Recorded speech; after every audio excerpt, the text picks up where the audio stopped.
ازيكم عاملين ايه؟ واهلا بيكم في فيديو جديد من سلسلة تعليم اساسيات التجميل. اتكلمنا الفيديوهات اللي فاتت عن خطوات العناية بالبشرة، وعرفنا اول خطوة وهي الغسول. اتكلمنا عن اشكاله وعرفنا كمان استخدام كل شكل فيهم. بعدين اتكلمنا عن التونر وعرفنا فوائده للبشرة وعرفنا كمان طريقة استخدامه. واجي الدور النهاردة على ثالث خطوة من خطوات روتين العناية بالبشرة، وهي السيرم. ايه هو بقى السيرم؟ وايه فوائده للبشرة؟ وازاي نختار السيرم المناسب؟ وازاي كمان نستعمله؟ ده اللي هنعرفه مع بعض النهاردة.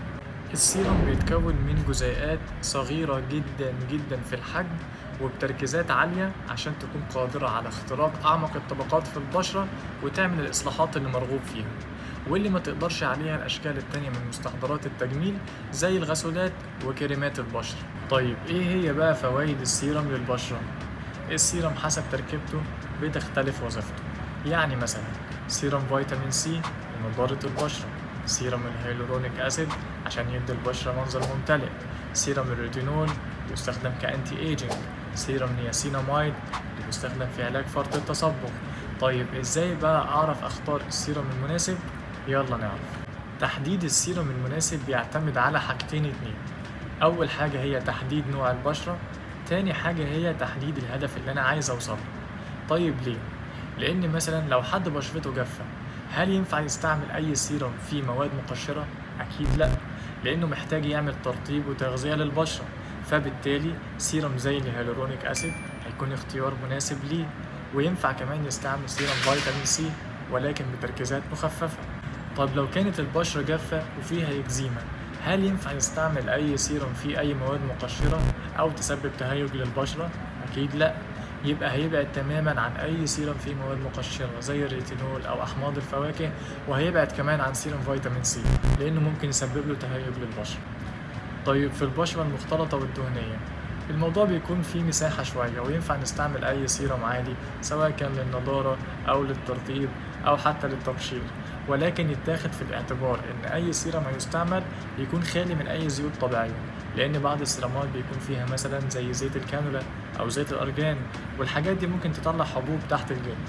طيب لو حد حابب يستعمل سيرم ولكن خايف بشرته تطلع متحسسة ناحيته، يعمل إيه الأول عشان يطمن؟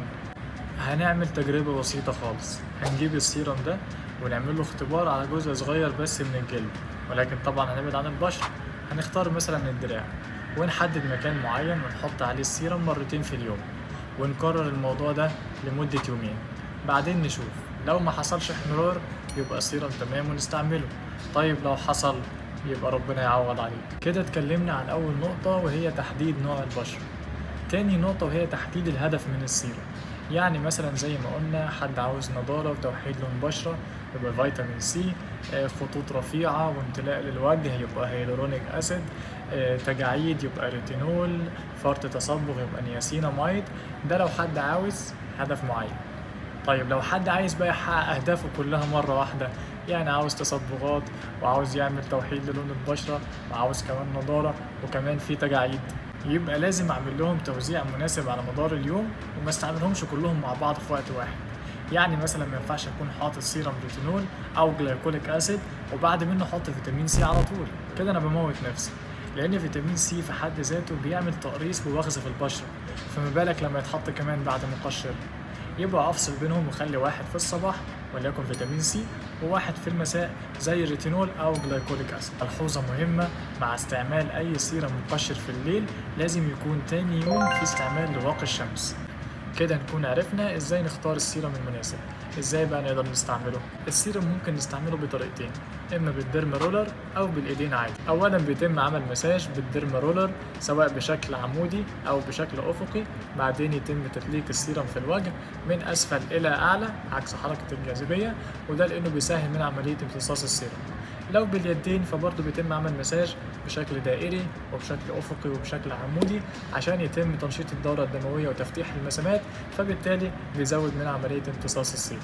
ولكن في ملحوظة: ما ينفعش استعمل الديرما رولر في حالة لو البشرة فيها حبوب أو كانت بشرة معرضة للإكزيما. وبكده نكون خلصنا تالت خطوة من خطوات روتين العناية بالبشرة.